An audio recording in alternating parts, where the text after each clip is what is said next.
York 22-9. Russell Wilson threw 2 interceptions that the Chiefs struggled to take advantage of. It wasn't until the second half that there was a spark between Mahomes and receiver Tyquan Thornton. However, it was Travis Kelce and Andy Reid that had everyone talking about their sideline exchange.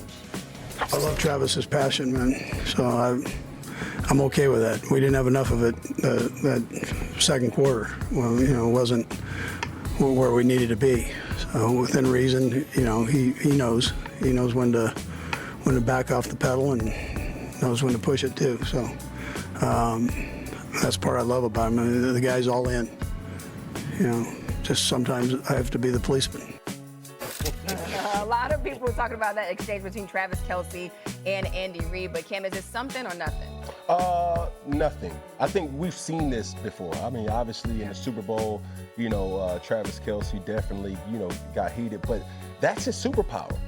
That's the pulse. That's the energy where dee, dee, dee is Travis Kelce. Now, is it toxic, Amina?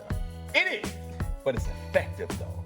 And I think this is a sign that frustration is mounting a little bit. When you see 4 receptions for 26 yards with 7 targets, that ain't enough when you're dealing with a playmaker, a bona fide playmaker like Travis Kelce with so many different things, working against him.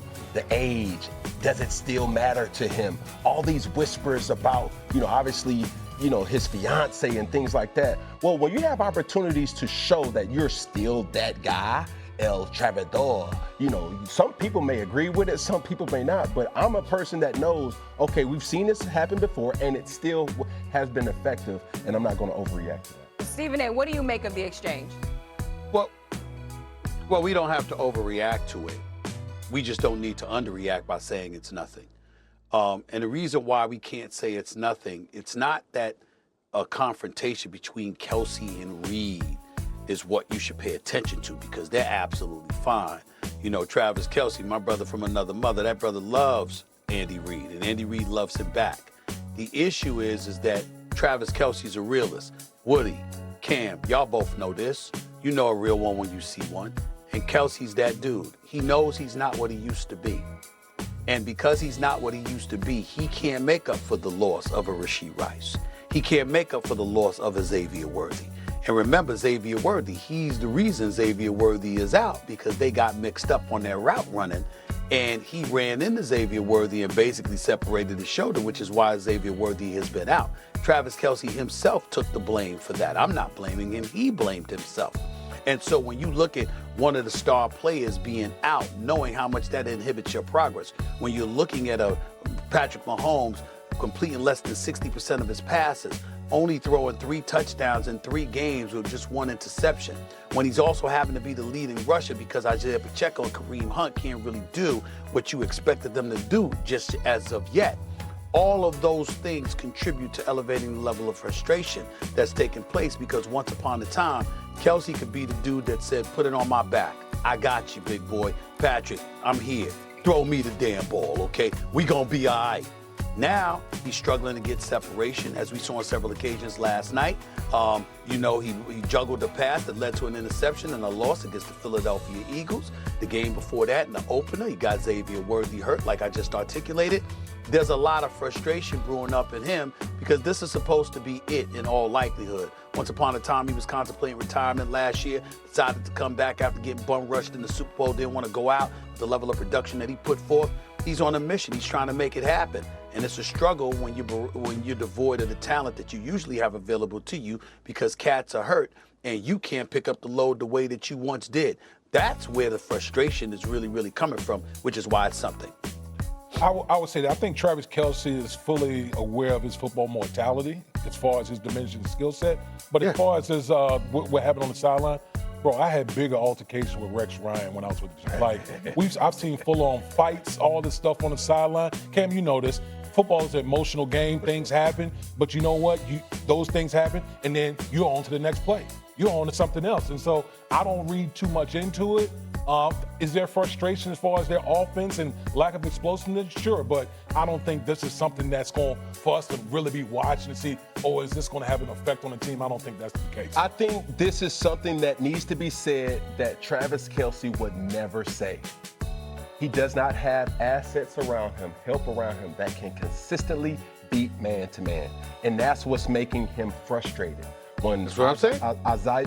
Isaiah Pacheco, Kareem Hunt, Thornton, Hollywood Brown, Juju Smith-Schuster, those guys cannot consistently beat man-to-man. Now it's coming down to, okay, Travis Kelce is now being doubled or shadowed or has so much attention on him that it's affecting his production. And when you start to see that, I'm not, and you're right, Stephen A., but this is the thing that he will never say or never mention or never, throw anybody under the bus, but I'm watching the games. Yeah. Well, they strapped. Well, that's why we have first take. Because we'll say it, just like you just did, just like I just did. We know he ain't gonna say, man, I ain't got enough weapons around me. I need cats to help pick up the load. Do you realize that since Rashee Rice, Xavier Worthy, Hollywood Brown, and Travis Kelce have all signed to be in a Kansas City Chiefs uniform since 2024, since the beginning of the 2024 season, y'all? Do you know that the four of them have never been on the field together once? Not one time. That's what's going on here. You got cats having to pick up a load, and certain cats are capable of it, and certain cats are not. Travis Kelce was once capable of it. He's not anymore, and that leads to this frustration because he has a standard of greatness he's trying to live up to but can't. He needs additional help compared to what he needed in the past, and he does not have that right now. That's what's going on. Yeah, a lot of frustrations with that Chief offense that really is not complete. To put it into context, the Chiefs yesterday ran 52 plays on first and second down. They average about 3 yards per play on those situations. Then on third down, they averaged almost 8 yards on every third down, all because of Patrick Mahomes. We consider it win, congratulations.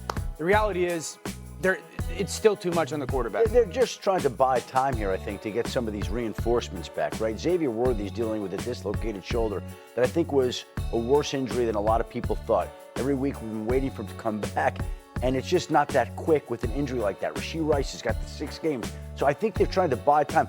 What was important about that win last night is the Chargers won. The Chargers have won 3 divisional games. If the Chiefs lose last night, if Mahomes doesn't come in and break up that fumble and the Giants return it for a touchdown, and they're 0-3, you're 3 full games behind the Chargers. Having lost to them, it's 4 behind, really. Yeah. So they did what they had to do last night. The Chiefs get the win. They play Baltimore this week, as you see, and they still have games coming up with the Lions and some other good teams as well. So we'll talk about them. Rex on the other side. I mentioned it, and I want you to show it.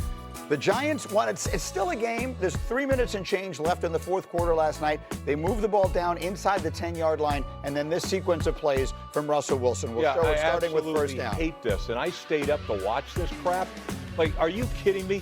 Throw it in the tunnel? Like, you're not even close to a guy, so you're going to get intentional grounding here. Next one comes up on the third down. Throw it up. Okay, that's great. We're going to live to fight another day. So Fourth down. I'm fine. Got to force it in there, obviously. Who the hell are you going to? What are you worried about, Kurt Warner and your passing rating or some crap? Like, if there's a way to bench a guy, bench him after those 3 plays. What are you trying to save yourself for? Like, are you kidding me? The ball, you can't score when you throw it, 20 yards, in the damn stands. Yeah. Give me a freaking break here.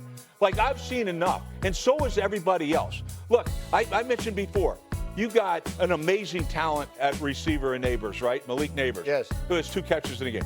Number 1, it should be a 1 in front of that. It better be 12 every freaking week. Target might have been In the fourth quarter. Yeah. Like, In the fourth quarter. oh, but the coverage dictates. No. That's where you get it wrong. You got to put great players out there. Put great players out there. And you know what? I don't want to hear any crap about how good Brian Daboll is as a coach. Give me a break. When you're 18, 35, and 1, you're a great coach? No, you're not. All right? And here's the other thing. You got a great player, get him the damn football. Here's the other thing. I said, this Scatterboo guy, Scatterboo, when I said going in, hey, that's a guy we can get excited about. Why? He looks like damn John Riggins. All right. Put him out there. And you know who else you got to put out there? Jackson Dart, okay? You got to put Dart out there. Why? Because at least you got a chance. You guys are telling me he's good.